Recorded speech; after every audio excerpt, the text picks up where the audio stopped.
பகவான் ஸ்ரீகிருஷ்ணர் பாலகன் அபிமன்யுவை போரில் ஏன் காக்கவில்லை? 18 நாட்கள் குருசேத்திரத்தில் நடந்த யுத்தம்தான் நாம் இன்று வரை படிக்கும் மாபெரும் காவியமான மகாபாரதத்தின் முக்கியமான பகுதியாகும். துவாபர யுகத்தில் நடந்த இந்த நிகழ்வுகளில் மகாபாரத மாந்தர்கள் நிறைய பேரை இன்றளவும் நாம் போற்றுகிறோம், தூற்றுகிறோம், நினைவில் கொண்டிருக்கிறோம். இந்த மகாபாரத யுத்தத்தில் யாருமே அடைய முடியாத கீர்த்தியையும் பெருமையையும் இளம் வயதிலேயே தனதாக்கிக் கொண்ட அபிமன்யுவை பற்றித்தான் இந்த பதிவில் பார்க்க இருக்கிறோம்.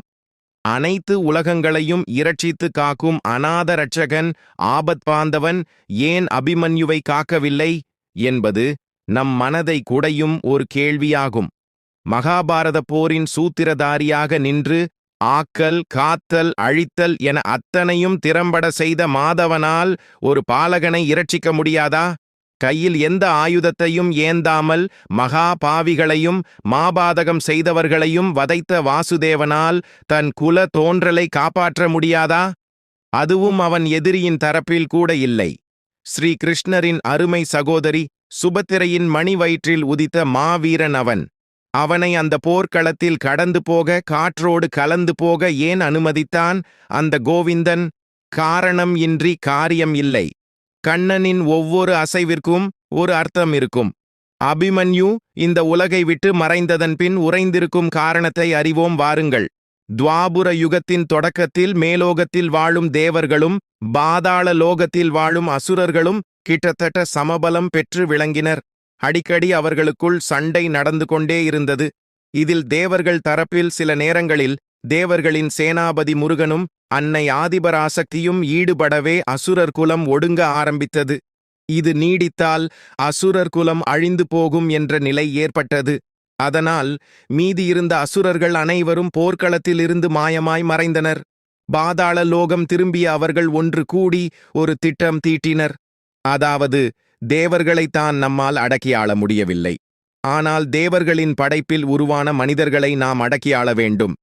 முன்பொரு காலத்தில் நம் இனத்தைச் சேர்ந்த ராவணன் இலங்கையில் கோலோச்சி வந்தான்.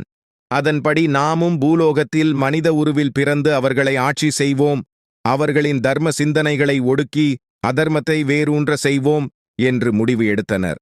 இவர்களின் முடிவை கண்ட தேவர்கள் மிகவும் வருந்தினர். எங்கே தாம் படைத்த மனிதர்கள் இவர்களால் தர்ம வழி விடுத்து அதர்மத்தில் உழன்று துன்புறுவார்களோ என்று அஞ்சினர். பார்க்கடலில் பைய துயில் கொண்டிருந்த பரந்தாமனும் இதையெல்லாம் பார்த்து மெல்ல புன்னகைத்தார். சுவாமி, தங்கள் வதனத்தின் சிலிர்ப்புக்கும் முகத்தின் மகிழ்ச்சிக்கும் காரணம் என்ன என்று கேட்டார் லட்சுமி தேவி. சற்றே திரும்பிப்பார், உனக்கே தெரியும். மாதவன் கை காட்டிய திசையில் லட்சுமி தேவி பார்க்க அங்கே தேவர்கள் அனைவரும் திரண்டு வந்து கொண்டிருந்தனர். அடுத்தது எதையும் கேட்பதற்கு முன்பே அவர்கள் அனுப்பிய செய்தியுடன் அங்கு வந்து நின்றார் கருடன். அனுமதி பெற்று உள்ளே வந்த தேவர்கள் அனைவரும் பரந்தாமனிடம் அசுரர்களின் முடிவை தெரிவித்து மண் உலகை காக்கும்படி முறையிட்டனர். இராமனாக அவதரித்து ராவணனிடம் இருந்து காத்தருளினீர். நரசிம்மனாக உருவெடுத்து இரண்யகசிபுவை வதைத்தீர்கள். வாமனனாக சென்று மகாபலியை மறுபடியும் பாதாள லோகத்துக்கு அனுப்பினீர்கள். இப்போது வர இருக்கும் பிரச்சினைகளில் இருந்தும் தாங்கள்தான் நாம் படைத்த மனிதர்களையும் எம்மையும் காத்தருள வேண்டும் என வணங்கி நின்றனர். அனைவரும் கூடி ஆலோசிக்க தேவர்களின் ஒரு பெரும் குழு பூலோகத்தில் மானிடர்களாக அவதாரம் எடுத்து அசுரர்களை ஒடுக்குவது என்று முடிவெடுத்தனர். அதன்படி தேவர்களின் தலைவனான தேவேந்திரன் அர்ஜுனனாகவும், வாயு பகவான் ஈடு இணையற்ற பலசாலியான பீமனாகவும், யமதர்மன் யுதிஷ்டிரனாகவும், அவருடைய நெறி தவறா மந்திரியான சித்திரகுப்தன் விதுரராகவும், அக்னி பகவான் திருஷ்டத்யூமனனாகவும், இரட்டையர்களான அஸ்வினி குமாரர்கள் நகுலன் சகாதேவனாகவும் பிறப்பெடுக்க முடிவு செய்தனர். அஷ்டவசுக்களில் 8ஆம் வசுவான பிரபாசா தேவவிரதன் என்ற பீஷ்மராகவும், தேவ குரு பிரகஸ்பதி குரு துரோணராகவும், சிவனின் அம்சம் அஸ்வத்தாமனாகவும் அவதரிக்க முடிவு செய்யப்பட்டது. தேவலோகத்தில் அங்கம் வகித்து சாபம் பெற்றிருந்த மகாபிஷக்கும் கங்கா தேவியும் தங்கள் சாப விமோசனம் பெற இதன் தொடக்கமாக இருப்பது என்று முடிவு எடுத்தனர். ஸ்ரீமன் நாராயணன் வாசுதேவ கிருஷ்ணனாக அவதரித்து இதை வழிநடத்துவது என்று முடிவு செய்யப்பட்டது. இப்போது லட்சுமி தேவியும் பூமாதேவியின் குறுக்கிட்டு நாங்கள் என்று கேட்க நீங்களும் என்னுடன் சத்யபாமா ருக்மணி என்று நாமத்துடன் இருப்பீர்கள் என்று அருள் புரிந்தார் மகாவிஷ்ணு. வைகுண்டத்தில் நடந்த கூட்டத்தைப் போலவே பாதாள லோகத்திலும் திட்டங்கள் வகுக்கப்பட்டன. அதில் இரணியகசிபு துரியோதனனாகவும் கலி புருஷன் சகுனியாகவும் முற்பிறப்பில் ராவணனாக இருந்தவன் சிசு பாலனாகவும் ஏனைய அசுரர்கள் துச்சாதனன் உள்ளிட்ட மற்ற கௌரவர்களாகவும் விபீஷணன் விகர்ணனாகவும் பிறப்பெடுக்க முடிவு செய்தனர். நெல்லுக்கும் புல்லுக்கும் ஒரே மாதிரியான கதிர்களை தரும் கதிரவன் தன் அம்சமாக கர்ணனை அனுப்ப முன் வந்தார். ஆனால் இதில் அமைதி காத்தது சந்திரதேவன்தான். தேவர்கள் சந்திரதேவனின் பங்களிப்பை வற்புறுத்த அவரும் நேராக நாராயணனிடம் வந்தார். போர் செய்யும் அளவுக்கு நான் பலசாலி இல்லை. மிகவும் மென்மையான என்னால் எதிர்வரும் போரில் எதுவும் செய்ய முடியாது. இந்நிலையில் எனது பங்களிப்பாக நான் என்ன செய்ய முடியும் என்று கேட்டார் பார்க்கடல் வாசனிடம். சந்திரதேவரே, நீர் செய்ய வேண்டாம்.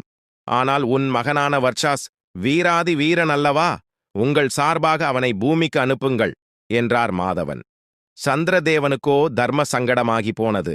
ஏனென்றால் மகன் வர்ச்சாஸ் மீது அளவு கடந்த பாசத்தை வைத்திருந்தார் சந்திரதேவர்.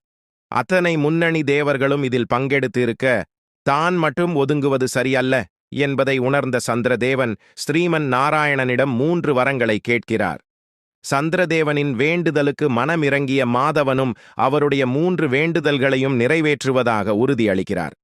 முதல் வரம், தன்னுடைய தவ புதல்வன் வர்ச்சாஸை விரைவில், அதாவது 16 வருடங்களில் சந்திரலோகத்துக்கு திரும்ப அனுப்பிவிட வேண்டும் என்பது. இரண்டாவது வரம், பூமியில் பிறப்பு எடுக்கும் போதும் தன் மகன் மிகச் சிறந்த வீரனாகவும் உலகம் உள்ளளவும் பாராட்டப்படக்கூடிய பேர் பெற்றவனாகவும் இருக்க வேண்டும் என்பது.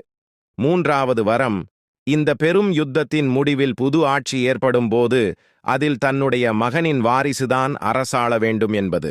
மற்ற 2 வரங்களையும் தயக்கம் இன்றி ஏற்றுக்கொண்டனர் தேவர்கள். ஆனால் 3வது வரம் நியதியை மீறியது என்றனர். ஏனெனில் அரச மரபுப்படி மூத்தவனின் பிள்ளையே அரசாள வேண்டும். அதன்படி தர்மரின் வாரிசுகளோ, அப்படி இல்லாத பட்சத்தில் பீமனின் வாரிசுகளோதான் அரசாள வேண்டும். இவை அனைத்தையும் விடுத்து 3வதான அர்ஜுனனின் மகனாக பிறக்கப் போகும் அபிமன்யுவின் பிள்ளை அரசாள்வது எப்படி நீதியாகும் என்று கேள்வி எழுப்பினர் தேவர்கள். முக்காலமும் உணர்ந்த மாதவன் வேறு எதுவும் கூறாமல் அப்படியே ஆகட்டும் என்று சந்திரதேவனுக்கு வரமளித்தார். இதன் அடிப்படையிலேயே மிக பெரும் வீரனான அர்ஜுனனுக்கு மகனாக அபிமன்யு என்ற பெயரில் வர்ச்சாஸ் இந்த பூமியில் பிறப்பெடுத்தான். இளம் வயதிலேயே அர்ஜுனனுக்கு இணையான வீரனாகவும் அதிரதர்களில் ஒருவனாகவும் திகழ்ந்தான். சில நாழிகைகளில் ஒரு முழு அக்ரோனி சேனையையும் அழிக்கும் ஆற்றல் பெற்றிருந்தான். யாராலும் உடைக்க முடியாத சக்கர வியூகத்தை உடைத்து துரோணர், கர்ணன், துரியோதனன், துச்சாதனன், சகுனி என அனைவரையும் அதிரவிட்டவன் அபிமன்யு. மகாபாரத போரின் 13ஆம் நாள் அபிமன்யுவின் 16ஆம் வயது நிறைவடையப் போவதை அறிந்த ஸ்ரீ கிருஷ்ணர் அர்ஜுனனுடன் அந்த போர்க்களத்தை நீங்கி விராடம் நோக்கிச் சென்றார். சந்திரதேவனுக்கு அளித்த வாக்கால் கட்டுண்ட ஸ்ரீ கிருஷ்ணர் கண்ணீர் மல்க அபிமன்யுவின் பிரிவை அங்கீகரித்தார். 2வது வரத்தின்படி வேத வியாசரால் அபிமன்யுவின் வீரத்தையும் கீர்த்தியையும் பொன்னெழுத்துக்களில் பொறிக்க வைத்தார். சந்திரதேவனுக்கு கொடுத்த வரத்திற்காக அஸ்வத்தாமனால் ஏவப்பட்ட பிரம்மாஸ்திரம் உத்தரையின் கற்பத்திலிருந்த சிசுவை கரிக்கட்டையாக்கிய பின்பும் அதனை உயிர்ப்பித்தார் ஸ்ரீகிருஷ்ணர். அந்த 3வது வரத்தின்படி தர்மரின் ஆட்சிக்குப் பிறகு கிருஷ்ணரால் உயிர் கொடுக்கப்பட்ட அபிமன்யு உத்தரையின் மகன் பரீட்சித்து அகண்ட பாரதத்தின் அரசனாக அரியணை ஏறினான். இதனால்தான் தன் மருமகனாக இருந்தும், தன் தங்கையின் மகனாக இருந்தும், தன் அன்பு நண்பன் அர்ஜுனனின் மகனாக இருந்தும் அபிமன்யுவை காக்க ஸ்ரீ கிருஷ்ணர் எந்த முயற்சியையும் செய்யவில்லை என்பதை நாம் அறிந்து கொள்ளலாம். சர்வம் கிருஷ்ணார்ப்பணம். கதையை படித்த கேட்ட அனைவருக்கும் நன்றி. கதை பிடித்திருந்தால் நமது சேனலை லைக் செய்து சப்ஸ்கிரைப் செய்து கொள்ளுங்கள். நன்றி, வணக்கம்.